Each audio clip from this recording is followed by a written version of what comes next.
बिस्मिल्लाहिर्रहमानिर्रहीम। अस्सलाम वालेकुम वरहमतुल्लाहि वबरकातुहू।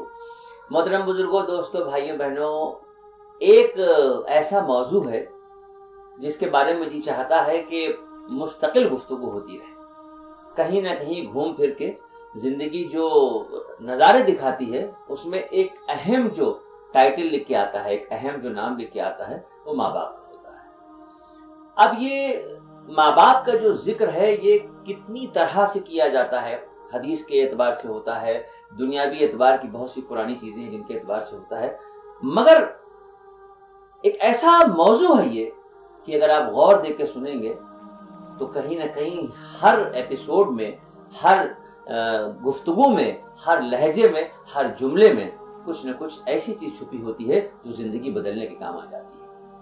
आज मेरे दिल में ख्याल ये आया और मैंने गौर करके देखा तो मुझे लगा कि ये बात बहुत मजबूत है और कहनी चाहिए।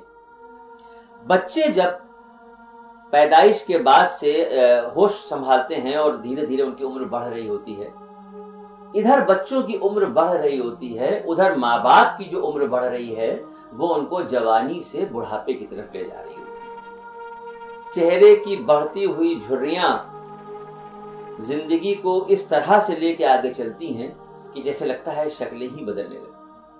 लेकिन उन बदलते हुए चेहरों में माँ बाप की कुछ नसीहतें सारी जिंदगी काम आती हैं, सारी जिंदगी याद रहती है। आज मैं इसी मौजू पे आपको एक बात, एक वाकया, एक छोटा सा किस्सा कहिए, कहानी कहिए, बताना चाहता हूं कि जब माँ बाप घर में अपने बच्चों को डांटते हैं, अव्वल तो वो बच्चे बड़े खुशनसीब हैं जिनके माँ बाप, वाकई वो दुनिया के सबसे बड़े दौलतमंद लोग हैं जिनके वालिदैन जिंदा हैं, सरपरस्ती उनके वालिदैन की है। जब बच्चों को घर में डांट पड़ती है माँ से या बाप से किसी भी बेजा काम पे, किसी शैतानी पे, किसी शरारत पे, तो बहुत बुरा लगता है, बहुत नागवार गुजरता है। और अब तो खैर थोड़ा सा वक्त बदल गया, वरना आज से तकरीबन 20-25 साल पहले तो ये आलम था कि माँ बाप बच्चों को सबके सामने डांटते थे। सबके सामने डांटने का मतलब ये होता था कि शायद अब शर्म आए और एहसास हो कि दोबारा गलती ना करें, वरना फिर डांटे जाएंगे।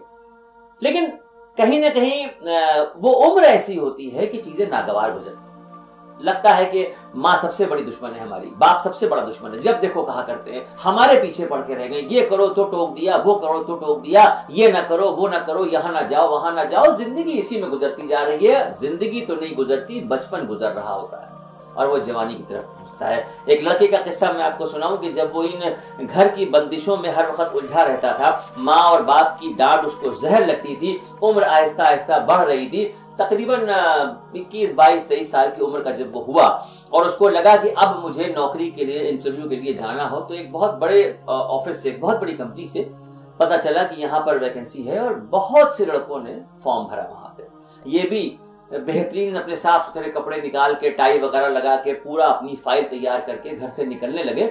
और जब ये घर से निकल रहे थे तो इनके दिल में ये ख्याल था, अगर आज ये जॉब मुझे मिल गई, अगर आज मेरा सिलेक्शन इस कंपनी में हो गया, अगर मुझे कल से या नेक्स्ट वीक से ज्वाइन करना हुआ, तो सबसे पहले मैं अपना घर छोड़ दूंगा। आजिज हो गई ये तबीयत माँ बाप की डांट सुन सुन के।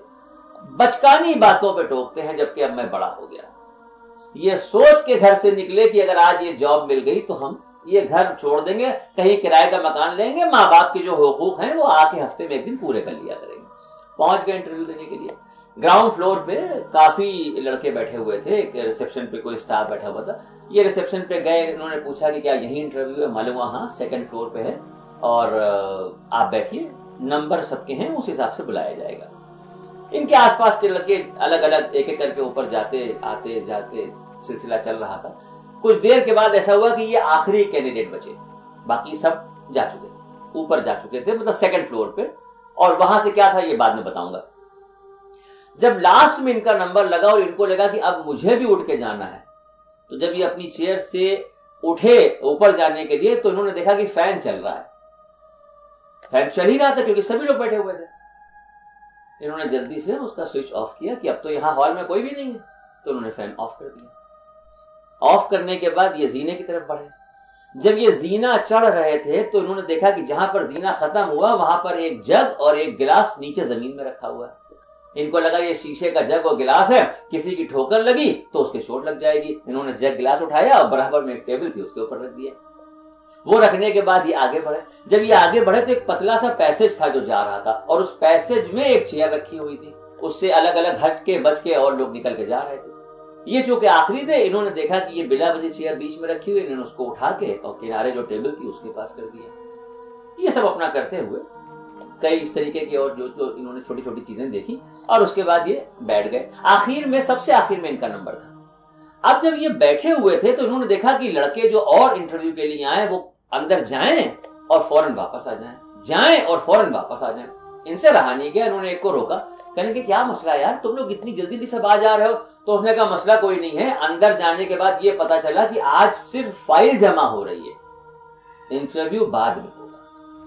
तो इनका तो दिल टूट गया कि यार हम तो क्या क्या इरादे करके आए थे कि आज अगर नौकरी मिल गई तो ये करूंगा वो करूंगा, माँ बाप की डांट से छुटकारा मिलेगा किसी तरीके से, और ये तो फिर टल गया। चलो अब यहां तक आए हैं तो चल के हम भी फाइल जमा कर दें। इनका जब आखिर में नंबर आया, इन्होंने दरवाजा खोला, अंदर दाखिल हुए, सामने बॉस बैठे हुए थे। उन्होंने इशारा किया, ये आए, सामने चेयर पे बैठ गए। इन्होंने अपनी फाइल दी, उन्होंने ऐसे पन्ने पलट के 2-4 बार ऐसे देखा और उसके बाद कहा कि ये बताइए कि आप कब से हमारी कंपनी ज्वाइन करना चाहते। इनके तो फाख्ता उड़ गई। ये तो मतलब बिल्कुल सोच में पड़ गए कि ये मजाक हो रहा है। कहने लगे जी सर मैं कुछ समझा नहीं।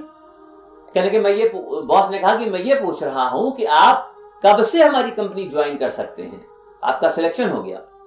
तो उसने कहा कि सर मैं कुछ समझ नहीं पाया, कोई इंटरव्यू नहीं हुआ, नीचे भी यही बात पता चली कि सबकी फाइलें आज जमा हो रही हैं, हमने भी अपनी फाइल लाके आपके पास जमा कर दी, बगैर इंटरव्यू आपने सिलेक्शन कैसे किया।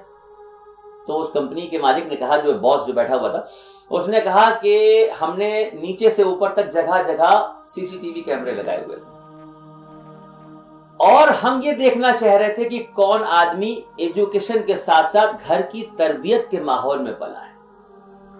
आप बचपन में जब घर में नल खुला छोड़ते थे तो आपके फादर की डांट पड़ती थी। कहने के जी जी जी।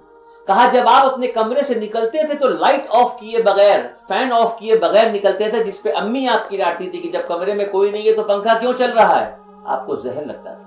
वो जो बचपन में आपको लम्हा लम्हा माँ बाप ने टोका था, जिसपे आपको दुख होता था, वही टोकना, वही अदा आज आपके लिए सिलेक्शन के मोड़ पे आपको ले आई है। मुझे ऐसे आदमी की जरूरत थी जिसने सिर्फ एजुकेशन न ली हो, एजुकेशन के साथ साथ तरबियत भी, यानी तालीम के साथ साथ तरबियत भी हुई हो, जो कॉस्ट कटिंग को समझ सके कि अगर हॉल में कोई नहीं बैठा है तो फैन चलने की जरूरत नहीं है, अगर दिन के उजाले में सूरज की रोशनी है तो फिर लाइट जलने की जरूरत नहीं है, अगर तरतीब से हटी हुई चीजें इधर उधर फैली हुई है तो उनको संभाल के रख दिया जाए। इसी अदा पे ही आपका सिलेक्शन है, यहीं से आपका सिलेक्शन हुआ है। ये सीसीटीवी फुटेज हर लड़के के बारे में थे, लेकिन हर लड़का आ रहा था, फाइल दे रहा था और जा रहा था। सिंगल आप थे जिसने स्विच ऑफ किया फैन का, जिसने स्विच ऑफ किया लाइट का, जिसने जग गिलास को किनारे उठा के रखा। यानी आपकी यही अदा थी जिसने आपको इस मकाम पे पहुंचाया। अब तो ये फफक के रोने लगे।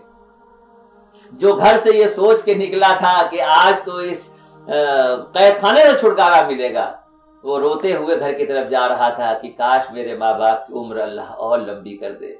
इसी तरीके से उनकी तरबियत और हमें तालीम मिलती रहे। इसी तरीके से जिंदगी में आने वाले जो ये मोड़ हैं, इन मोड़ पे किस तरीके से संभल के निकलना है, कैसे बुराई से अपने आप को बचाना है। वो मैंने जो अभी शुरू में बात कही थी कि वो बड़े खुशनसीब लोग हैं जिनके सर पे माँ बाप का साया है, जिनके सर से साया उठ चुका है। उनके दिलों से पूछिए कि क्या उन पे बीती है। बहरहाल कभी भी माँ बाप की डांट को गलत न समझिए, कभी माँ बाप की तरफ देख के तेज आवाज में बात मत कीजिए। माँ बाप कुछ भी अगर आपसे कह रहे हैं तो अपने फायदे के लिए नहीं, आपके फायदे के लिए कह रहे हैं। अपने फायदे को पहचानिए, जिंदगी में तरक्की के रास्ते आसान हैं।